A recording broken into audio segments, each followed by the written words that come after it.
'Tis the season to shine with H&M. Discover the holiday collection and find fashionable pieces for your wardrobe or for under the tree. Get inspired and dazzle with this year's glam. From tuxedo styles, bow detailed pieces, impressive prints, and more. From unforgettable looks to unforgettable gifts. With fashion finds to home decor, find it all at H&M. Treat your loved ones and yourself this season. Shop in-store or at hm.com.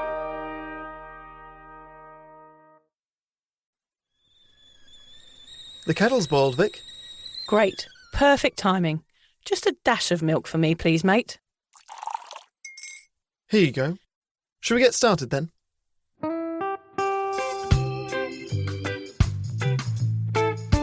Have you ever woken up on a Sunday morning and said, I'm never drinking again, and then found yourself waving $50 at a barman by happy hour?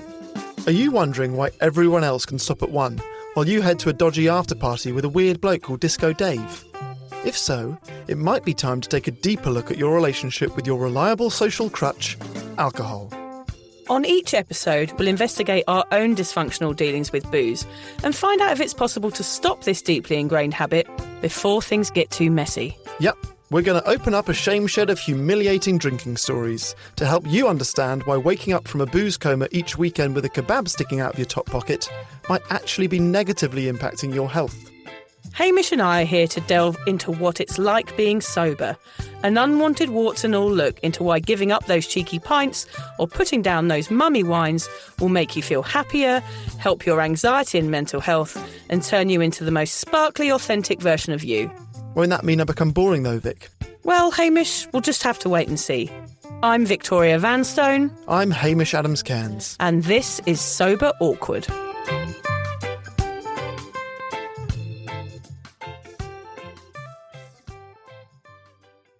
Yeah, so here we are, Hamish, in a different studio. We've been thrown out of our booth and we're in some sort of luxury recording studio. I know. This all feels a bit professional. We are in what looks like a music studio. There is a drum kit outside. There is one of those desks that is about 2 meters long with a million buttons on it. Yeah. Have we gone up in the world? I sort of miss our... I'm not sure. The thing that looked a bit like a Lou cubicle of Alan's. I missed the last recording booth. Yeah, we missed the pile of boxes and the bad recording equipment. But here we are. I don't know how it sounds. Hopefully it's going to be great. It's real luxury compared to the booth, isn't it, today? Yeah. I'm spread-eagled here, aren't I? I can actually reach out and touch the walls like I'm feeling pretty relaxed. I know. It doesn't really matter to the listeners given this is an audio form, but it looks great. We'll get a pic. We'll get a pic in a minute of us looking swish. So this is the episode, Hamish, where, in fact, we've had a 6-week break in between the last episode. And you have been away in England on the biggest challenge of Sober Awkward, yes, which was 3 weddings, seeing all your mates, seeing all your family, loads of parties, introducing your baby, all of the other stuff as a sober young male. Yes. How did it go? Oh, there is so much to unpack in that trip that I learnt a lot about myself as a sort of sober person within this whole challenge. But I think the thing that I would like to focus on first would be the weddings. So I'm going to talk about the trip over the next few episodes, I think. But Let me talk about the weddings first, because firstly, I thought they would be the hardest thing. I thought that is the mecca. Hardest thing to do sober surely is being sober at a wedding, which they were not.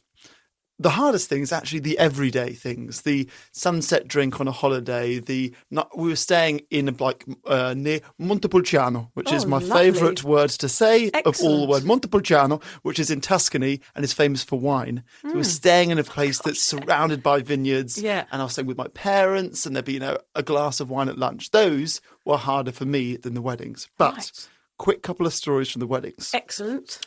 The second wedding I went to, I threw up. Oh, God, why? I've got no idea. I was in quite a serious conversation with someone, and during it, I sort of felt a bit hotter, and I undid my tie, and I rolled up my sleeves, and then they just told me they were going to wear this beautiful dress at another wedding the following weekend. Yeah. And I thought, I literally said, okay, I'm sorry, I know that if I don't run out the room now, I'm going to throw up on your dress. So I ran out and I threw up outside. Was it the dress sober. that horrible? Oh, nice dress. Nice dress. What caused you to vomit? I've no idea. I cannot believe that you vomited at a wedding where you weren't drinking. Yeah, and the worst thing is I ran outside. It was one of those ones that was like bursting out of my mouth as I ran through the marquee. So I was holding it in. I found a van outside and I threw up along in between the wall and the van is where I threw up. I think I'll get away with it. 10 minutes later, the van left. So it's just everywhere. You can see it. It was just there, yeah. So I'm kind of, my old me, my drinking me is kind of proud that you're still kind of carrying the torch, and just still being sick, even though you don't drink anymore. Well, weirdly, the difference between throwing up at a wedding sober and throwing up at a wedding drunk is that I felt really like the need to tell everyone. So I told everyone at the wedding, I just threw up. I just threw up outside on the gravel. I'm the only person here not drinking. I threw up all over the gravel. So, I bet they were like, back off, mate. Yeah. It probably means you're quite ill. I know. And then, so that was quite an interesting experience, but something I'm fairly proud of. And then the third wedding I went to, I drank the bar dry. Right. Which sounds pretty cool. I'm starting to get nervous. You need to explain more. Okay. Well, it was the sort of party the night before the wedding. So this was the one in Italy, and it was sunset and overlooking the Montepulciano, overlooking Tuscany. And they only bought 6 non-alcoholic beers. That's the sort of catch. There was only 6. I drank 4 of them. Right. And then one of my best mates, who was the designated driver, drank the other 2. Okay. But, when I went back for what turned out to be number 7, they said, sorry, mate, you drunk the bar dry. Which, to me, because I've never been able to drink a bar dry as a drinker, I felt kind of cool. Yeah. I felt like I'd achieved something that day. Who'd have thought you'd have achieved that in your sobriety? I know. Although the actual wedding day, another thing I learned, I think I do, we talked about non-alcoholic drinks and how some people need them and some people don't, and they can be good and can be bad. I discovered that I am someone that does like them because on the wedding day, which was the day after that I drank the bar dry, they only had 2 drinks options for non-alcoholic drinkers. One, a lemon-flavoured water, and one, a mint-flavoured water. Oh, and I'm partial to mint water. When you're surrounded by champagne, it's real hard to get excited about going between the 2 waters, is what I found. Yeah, that's slightly depressing. Yeah. I ended up drinking a lot of ginger beer that night. Okay, ginger beer is a good one. Ginger beer is a completely separate type of high to any drug or booze out there, I think. Yeah, I was going to say it probably should be classified as a Class A. I was off my nut on ginger beer that night. So much. It's more sugar than Coca-Cola. Yeah, I'm not surprised. Yeah, it's crazy juice. Yeah, but the plus side is I was owning the dance floor on ginger beer. Oh, yes. So did you get up and dance? I did. Well, the first wedding, I'd forgotten that the groom doesn't really like dancing. Right. So there was no dance floor. There wasn't a first dance. Dancing wasn't really a part of the whole event. So that was quite easy. I meant to give you a reminder before you went, say, when we say do the first dance, I meant to say, don't do the dance before the bloody bride. Yeah. Well, there's a photo which I put up on one of our stories, but I'll post it properly, of the first dance at the second wedding I went to. And it is literally the bride and groom and then me in the middle of them. Now, I think they're on people's, I think it was like the sort of the bit of the song where it kicks in and they got on people's shoulders and the whole crowd came in and I'm in the middle of them. I feel like it's the 3 of ours first dance. So I need to show you that photo. Yes, please. Yeah, and then the third wedding was ginger beer drunk. Okay. Ginger beer, can we call it ginger beer drunk? I think that should be a term. So that one, I was all over the dance floor. Yeah, I was only. God, I bet everyone was like, gosh, what's wrong with Hamish? Well, okay? Yes, but I actually get such a buzz off that. I could see people on the outskirts of the dance floor who know me, who are going, he's not even drunk. Yeah. That guy's not even had a drink. And I kind of get a buzz off that. Yeah, they're impressed because people feel like they can't do that, but it's not until you go sober that you realise you can do everything you ever did drunk without a drink inside you. And that is a really incredible stage to get to in your sobriety because it's so liberating. You can do whatever you want. True. You don't care. And also, I think a lot of us sober folk feel nervous about looking like a dick on a dance floor. What I've discovered is I specifically like looking like a dick on a dance floor. Yep. So even when I was drinking, being like the one doing weird dance moves to make people smile, that is my move. Actually, and we are that person. Like I was that person doing the stupid dance moves and doing the robot and doing all those things. And I thought I needed to be drunk to do that. But actually, I still do that now. That is actually who I am. I am the piss-take dancer. It's quite a liberating thing to realise about yourself. It is. It's huge. It's massive. It means you don't have to drink again. Yeah. Yeah. Anyway, that's a sort of a long, short snippet of my trip home. Yeah. So I'll reveal more as we go on. But you've also been busy since I've been away. You've had this big sober event. Tell me about it. Well, I went away on a sober women's retreat, which we organised on my Cuppa platform. And It was 15 women that had never met each other before. And I'm just going to describe the little moment we had, which I just found so fascinating. We all arrived at this lovely house sort of in the middle of nowhere in the Noosa hinterland. It was really nice. There was a room that looked a bit like a sort of sex den. I was going to say, I was thinking this already sounds a bit serial killer. It was a little bit strange. So it was last come, last served sort of deal. So I got the nice double bedroom because I arrived early. Okay, yeah, And nice. then the last person was kind of put in a sort of this box room, which had bunk beds and weird sort of 90s peach furniture. And bloodstained sheets. Yeah. So we called it the cage all weekend. Who's in the cage? Yeah. And we called it the pass out house because it was actually the sort of house, whereas if you're a drinker, it was all right to pass out in. But being sober, it's like, oh, actually, these bunk beds are a bit awkward. Yeah. And one of the things that kept coming up actually was, God, imagine if we were all drinking, these 15 women all together, all drinking. It would have been a total disastrous weekend. But actually, there was a moment when everybody arrived. We all stood around. Everybody looked really nervous. And I just said, right, this is why we drank. This emotion we're feeling right here is why we numbed out, because it's awkward. It's socially awkward. It is the epitome of sober awkward, Hamish. Did you have some sort of sober icebreaker, get to know the group exercise? What did you do? Well, we did. But first of all, I registered the moment and said, this is why we drink. And everyone was like, yes. I said, right, we're going to get over this. This will pass. We're going to kind of like fight through it. And my friend, the lovely Anita, who came along, who is a cuppa legend, she is a quiz host in Melbourne. I didn't even know. And she'd organised this quiz. And once the quiz started, we all started laughing. By the end of the weekend, we were all just really good mates. And I felt like there was a closeness between us because we'd shared all of our stories. I mean, in that situation, you just have to ask someone once, why are you here? And you get the full story. And that connects you. No matter our differences or where we're from or what jobs we did or do, our differences didn't matter anymore. What mattered was that we had all struggled with alcohol and that we were all here for a reason, and that was enough for us to have this incredible bond. So we'll be doing that again. It was a beautiful weekend. Hello to all you beautiful ladies. It was so fabulous. I can't even tell you. But yeah, so that's kind of what we're talking about today. We're going to look into friendships, sober ones and ones with alcohol, and how we navigated them throughout our lives. Because this week's episode is about such a big topic as friendship, we're going to try and break it up into two parts. So this will be the first half of our conversation.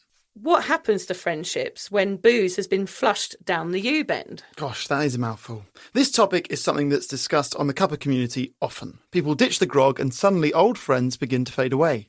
The phone doesn't ring as much, there are not as many notifications popping up on your socials, and the invite to the lads' weekend away seems to have got lost in the post. All of this can make you feel a little bit like a boring Billy No-Mates. It sure can.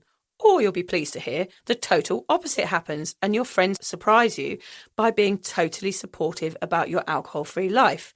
You create better connections, and because all of your fantastic new hobbies, you make loads of new mates. No matter what happens, it's clear navigating friendships in sobriety is an intricate and often confusing experience. Absolutely. The reason we want to discuss friendships today is because Vic, now and in the past, has struggled finding where she fits in. As for me, being sober and a young male in a society where all my mates drink has the potential of being pretty confronting. I don't want to be a party pooper, Vic, but of course, if I say a fizzy water with a twist of lime for me, mate, that's exactly how I'll be perceived. I risk being rejected for being the sober guy. Yep. It certainly is frustrating being sober sometimes, Hamish. Gosh, don't worry, I will still be your mate. Thanks, Vic. We hope by being open about our friendship histories, our struggles and our wins, you can go away understanding when a friendship is right for you and when it does not align. We also want to chat about how we bond now without slurring over a third bottle of red wine, and how we manage to have relationships that are rewarding, fun and healthier for everyone involved. So what is the definition of friendship, Vic? Oh, I actually loved researching this because I do struggle with my friendships a little bit. So it was a really fascinating topic for me to delve into. I had a look online and found some very unemotional definitions of what friendship is.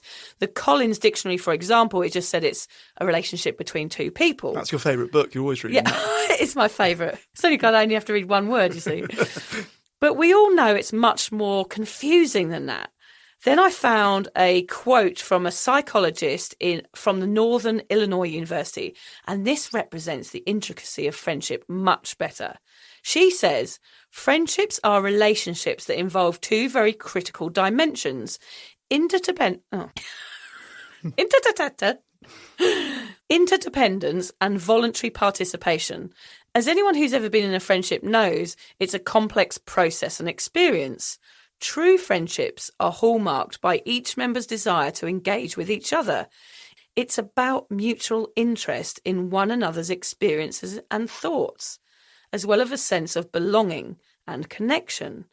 Friendships require reciprocity. Reciprocity? What do you think about that one? This is maybe our favourite word of the whole episode. We know it's talk about being reciprocal. It's spelled reciprocity. Reciprocity? We're going to go with reciprocity. Connection. We'll just keep it at that. Connection twice. Double amount of connection. Of admiration, respect, trust, and emotional and instrumental support. Yeah, it's not all it seems, Vic. Friendships are deeper and more complicated than we first imagine, and they can go wayward quite easily. When communication breaks down and friends do something weird, like giving up drinking, that respect, trust, and connection gets tested. I guess that's what we're really talking about today. When these bonds are tested, who comes out on the other side? Are we still holding hands and skipping into the sunset with the people we love? Or are our friends going to bail at the first sign of boring? Let's start by talking about our own complex friendship history. Vic, you seem like a social butterfly. I'm sure you've got hundreds of mates all shoving each other out the way like grannies at a car boot sale to spend time with you.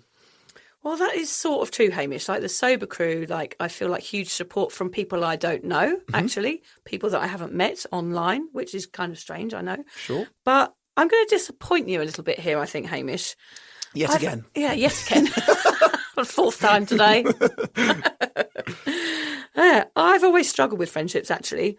I never really know where I stand with people. And I always want to spend more time with them than they want to with me, which is... Well, that's quite sad. Yeah, it's a bit sad. I just get overexcited, Hamish, if I like someone. And then I end up having expectations. You know, I want callbacks and I want texts and I want certain things. And I'm always left disappointed when, you know, there's people lose interest. Things never seem to weigh up with me in friendships. I think I need to explain a little bit about myself here, Hamish. Please do. Right. I've mentioned it before on the podcast. I call it the bullying situation, but whether or not it is that, I'm not really sure. It was just a situation at school where I had some really good mates, and one day I turned up and they never spoke to me again. And they were my best mates in the whole world that I thought I'd be, you know, an old granny in an old people's home chatting next to them. They were my rocks. How many of them? Just two.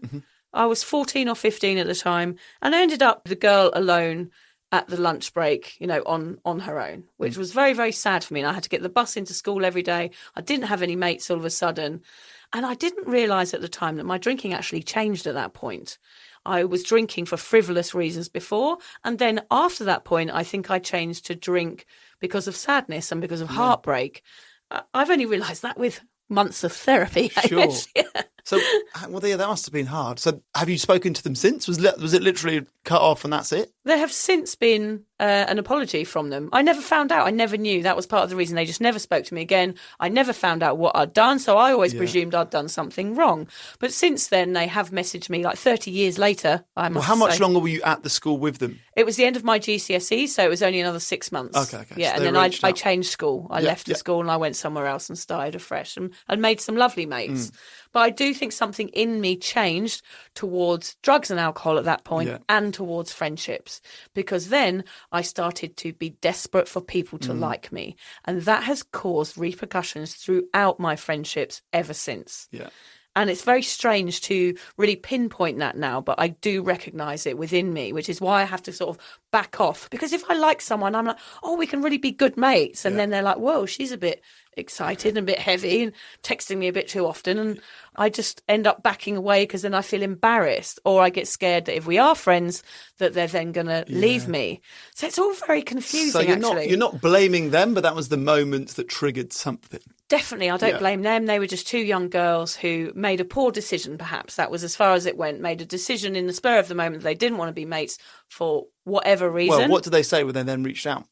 They apologised, said it was never anything that I'd done and it was just something that they thought that they would do, and she didn't even know why.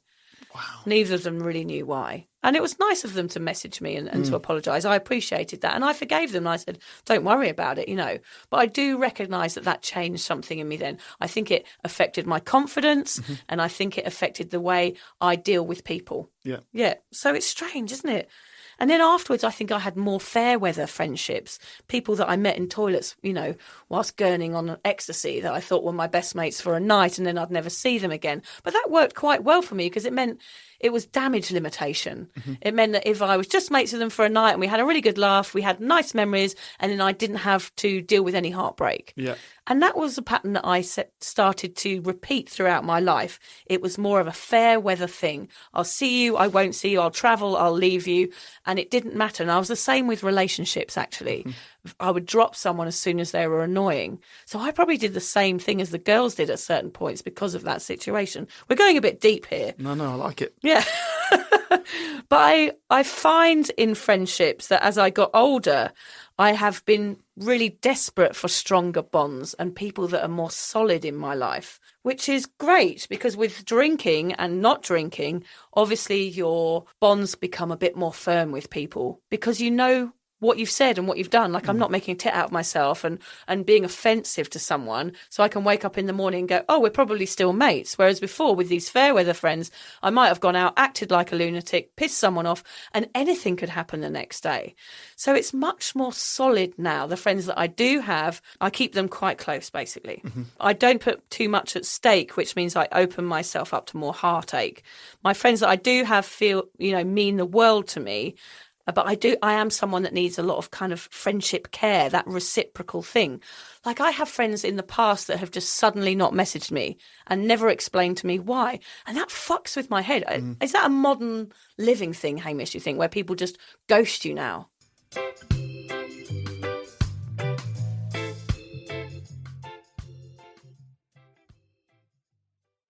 Probably because we've got mobiles. So it's very clear when someone's not answering to you. Yes. Whereas I guess back in the day, there are so many excuses that someone, I could borrow my mum's phone to call you or letter writing. I don't know, I guess maybe we just weren't in touch as often as we are now. Yeah. So we're more aware when someone doesn't message us for a day, a week, whatever it is. And you do pain over those. Like if you send someone a message like, oh, maybe you haven't seen each other for a while, like, hey, let's go out for a coffee, and then you don't get one back. I mean, I've had a few friendships where I've had to say, right, obviously the fact that you haven't got back to me means that you don't want to be mates anymore. But they're probably just busy, whereas I think the world has fallen apart. If someone doesn't text me back, I'm like, all right, this friendship's over, it's happening again. And I go into like fight or flight mode from when I was that sad teenage girl. Yeah, I think I am able to now compartmentalize my friends into ones who are good on their phones and ones who are bad. Okay, good. And as soon as you know someone well enough and you send a text saying, do you want to go to coffee? And they say nothing. Yeah. Then you're like, okay, cool, you're one of them. Yeah. Don't take it too seriously. But I guess in the early stages of a friendship, before you've established which one they are, then you might start overthinking it. I'm not really an overthinker on those. I guess that would happen more when I was like a teenager texting a girl. Yeah. But no, as an adult, I'm lucky that I don't think about it too much. So you don't ever freak out if someone doesn't get back to you? Not really. Oh, no. You're good. I'm going to text you. But I haven't made many mates in a while. Maybe I just haven't felt that in a long time. Yeah. I'm going to start texting you loads. Yeah, do. You haven't got back to me, Hamish. You haven't got back to me. Or just don't answer any of my texts. Yeah, I'm just going to put me to really, the test. really freak you out. Oh, dear. Yeah. But yeah, I am a loyal friend, I will say that, and I'm an honest friend. Like if someone's pissed me off, I will tell them I'm a good friend. If you stick by me, I will be a good friend. Basically, I'm like a sort of happy Labrador. Oh, that's a lovely comparison. Yeah, Everyone wants to be a lovely until you annoy Labrador. me, and I'll bite your fucking leg off. Yeah, then you're a Rottweiler. Yeah. And I think now with sobriety, I'm getting much better at learning about my friendships. But we'll get a bit into that later. What about you? Well, it's funny. I actually have a similar story to you about losing a close friend. It was probably the first friend I ever lost. And I was like, who's my best friend at prep school. So from like 10 years old to 13 years old, he's my absolute best mate. And then we went to two different schools and he literally never spoke to me again. And we'd gone on holiday in between the schools, when we left the prep school before going to the next school. We were on holiday together. And he never messaged me. I would message him, and I still remember his birthday every year. I don't message him anymore. Luckily, one of my best mates just had a baby on that birthday. So now I can reconfigure that date. Oh gosh, that makes my heart feel a bit sad. And weirdly, so that holiday that we went on we stayed with my brother's godfather in Scotland. And that man ended up passing away in an avalanche. So I texted everyone that was on that holiday and said, by the way, he's passed away in this avalanche. And everyone got back, I'm so sorry. And, the funeral, or write to the wife or whatever. And he never answered. And I remember a few weeks later, I remember being like, did you get it or something? And then he sent this message saying, I can't believe you've made up the death of this guy in order to reconnect with me. I was like 14. I was like, that is some dark shit. Anyway, then... I am speechless. Yeah. Well, then, weirdly, so then in my gap year, I worked in this cigar shop in London, and it was called Davidoff, a big fancy cigar shop. And one day, I'm facing away from the till, and this guy comes in and tries to buy a pack of cigarettes. And my colleague said, can I, get some ID, basically, because we were 18, can I get some ID? And I turned round, and it was him, and I said... 10th of November 1990. I know who he is. I know his date of birth. Yeah. And it was him. And then during that moment in the shop, he apologised. Yeah, he did. He apologised. And what did he say? Why had he done it? Yeah, no reason. He just said, I'm sorry for that. I'm sorry, how things turned out. You're like, look, this guy really did die in an avalanche. Why would I make that up? I know. But yeah, it's funny you say that. I wonder if, as a result of that, I struggle to let friendships naturally fizzle out. That some friendships just naturally come to a conclusion. And I don't let that happen. And actually, when you were saying, you make best friends when you're on a night out in a toilet, I'm the guy that... That sums me up whilst in a toilet. No, it sums me up quite well. A night out in a toilet. But I'm the guy that gets their number, then texts them in the morning when you're sober. I'm the weird one that meets up the next day for breakfast. Actually takes the things that were said seriously in that toilet. God. So I don't know if that's a good thing or a bad thing. I think it's actually, I kind of learned that from my mum. So when I was in England, my mum, one of the days I was there, had a 51-year reunion for everyone that she left school with. So she left school when she was 18, 51-year reunion. She's still got all of their phone numbers, all of their home addresses, they've all got married once or twice since then. She's in touch with all of them. She cannot let people go from her life. So I think it's a good trait in a way, but also it's a bit weird to be the guy that meets up with you the day after the night out. I think we're kind of similar, Hamish, in the fact that perhaps we have soft hearts a little bit, whereas I'm always trying to please everybody by being a good friend, which sometimes means that I get hurt or you get disappointed or you get let down because you're giving so much that your expectations become so high 100%. that you want more in return and you don't get it. That sums it up. That is exactly what I want to say, but I don't know how to say that sounds like a dick. I'm like, I am such a good friend that I expect that level of friendship back, and I feel like I very rarely get it, which is such an awful thing to say because it sounds like I'm disappointed with all of my friends. So anybody out there who has the same level of expectation out of their friendships as Hamish and I, we're here. We're ready. We're ready to text you back. Isn't that awful? I'm not kind to people because I expect it back. But I agree with you. Like if I invite someone, okay, I'm going to talk about it's going to come up later, but I'm going to mention it now. My parents have a rule which is 3 strikes you're out. Yes, I saw this. Okay. Yeah, so their 3 strikes you're out is if they invite you over to their house 3 times and they don't get invited back, you're out. They don't contact you again. Nice. Yeah. Okay, that's how it works. I just thought it would be maybe if you do 3 bad things to them, you're out. No, if they don't get invited back. Because my mum puts so much effort in. Yeah. She makes a full meal. She'll do like a 6-course degustation. Like she does amazing food and puts so much effort in. It's always fancy dress. It's always this incredible evening. And then nothing.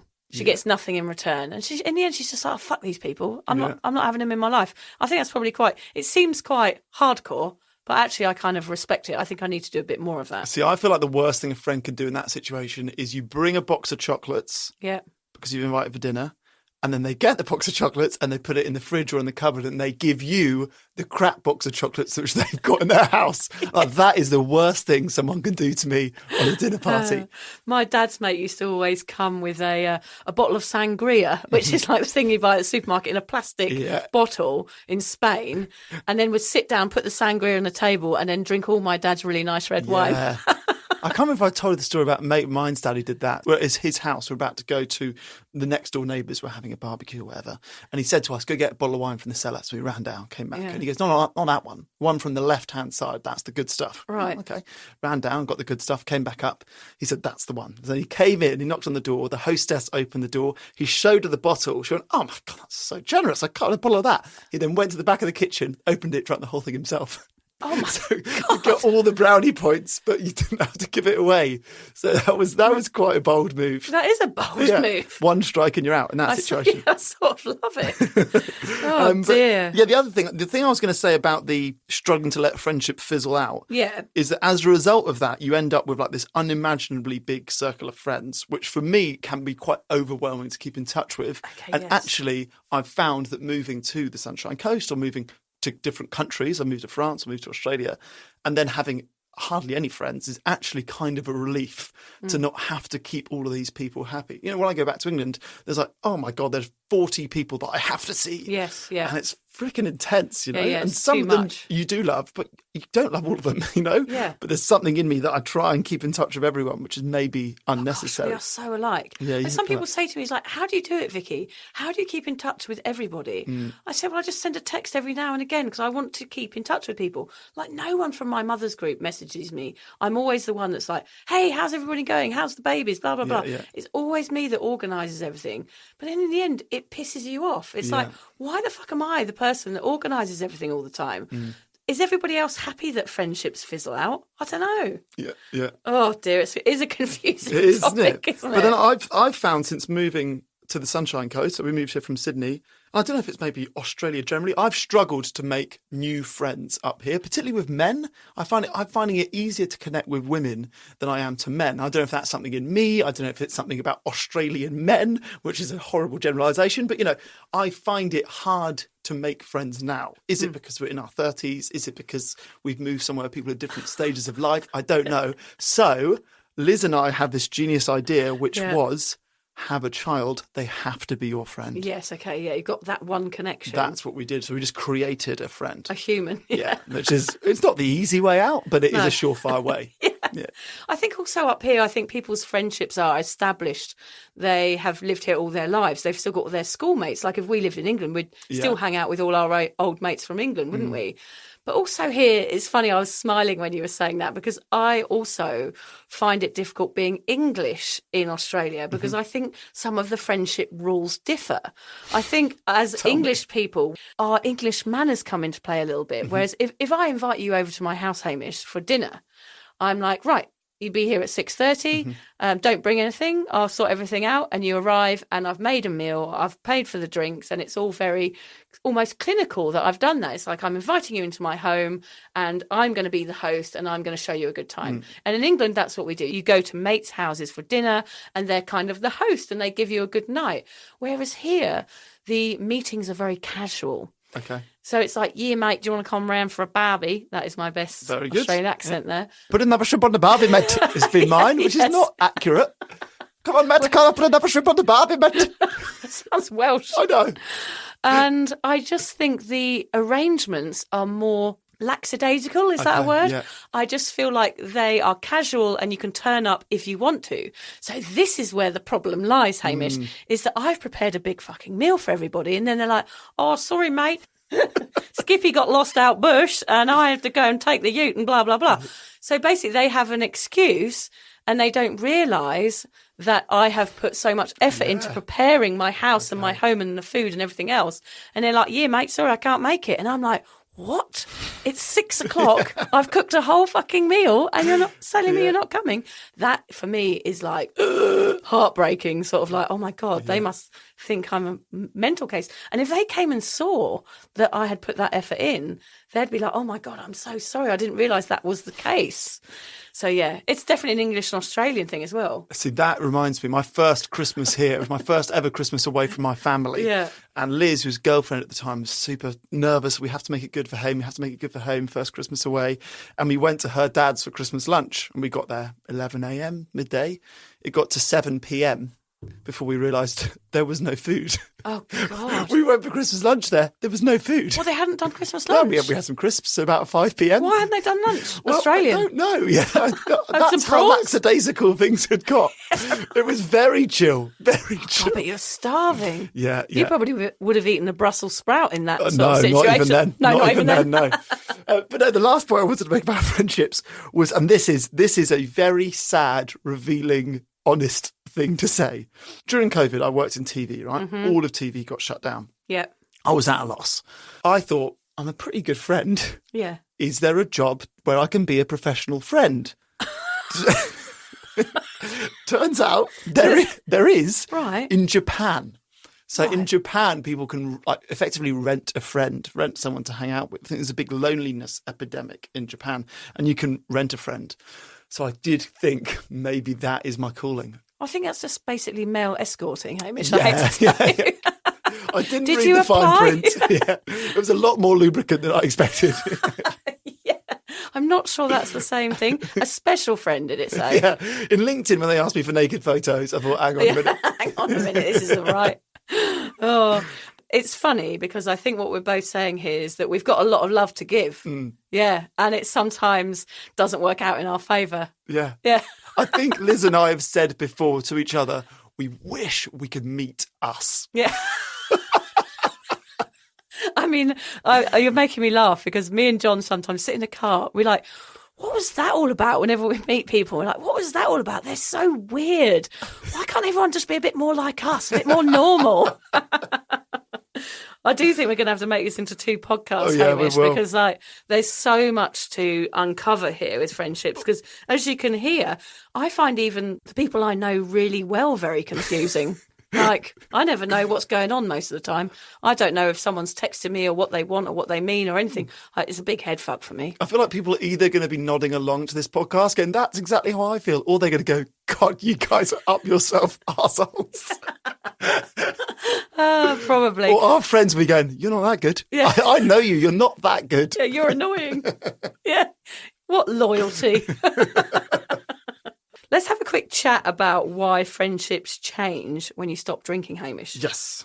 There's something about new needs, which is definitely something I've discovered. The relationships before were only based on getting drunk. And of course, that's a problem when people are in a relationship as well, not just friendships.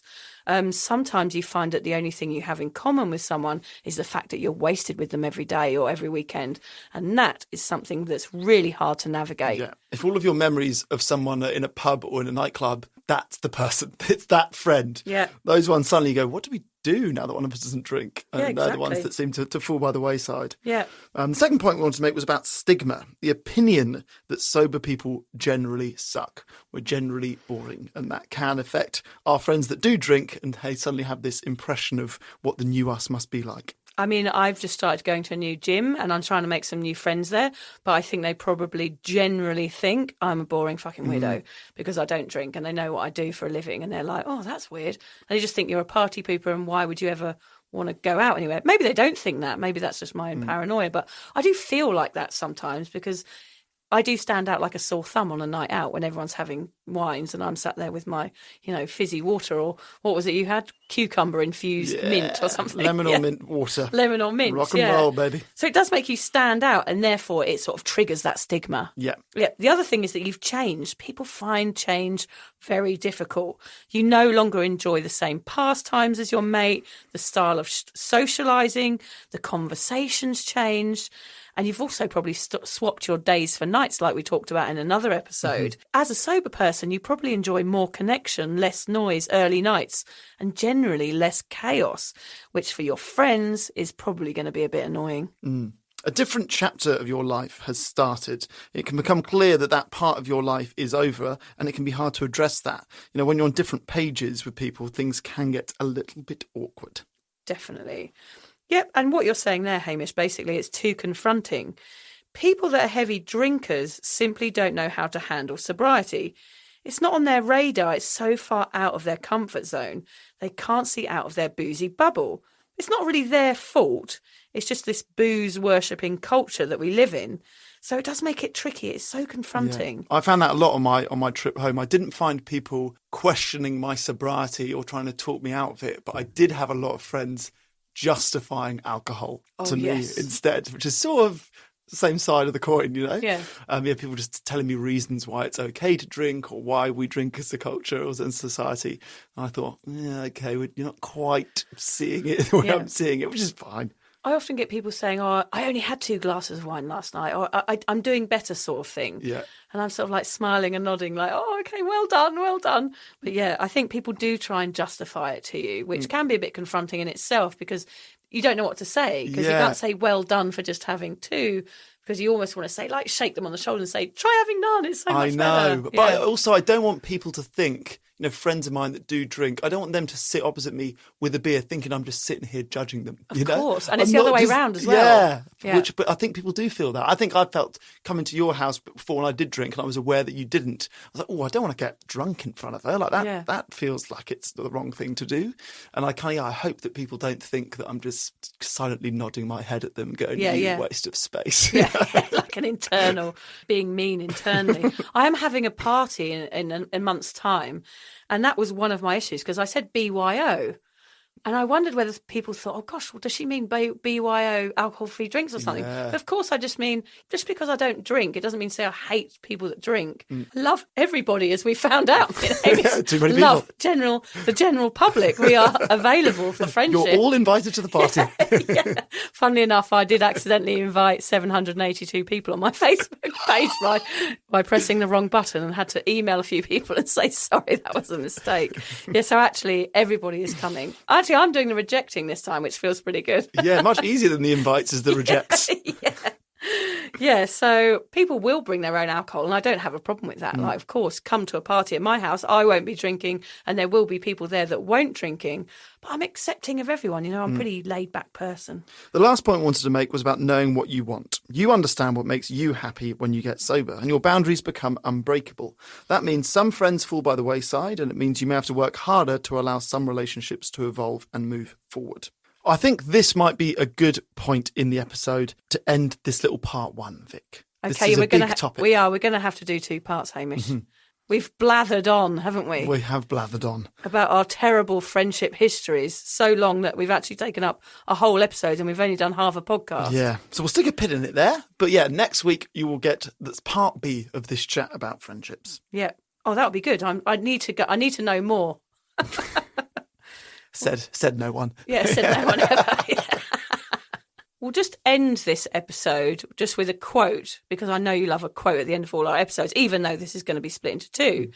Just remember, a true friend accepts who you are, but also helps you become who you should be. Lovely. See you next week. See you next week.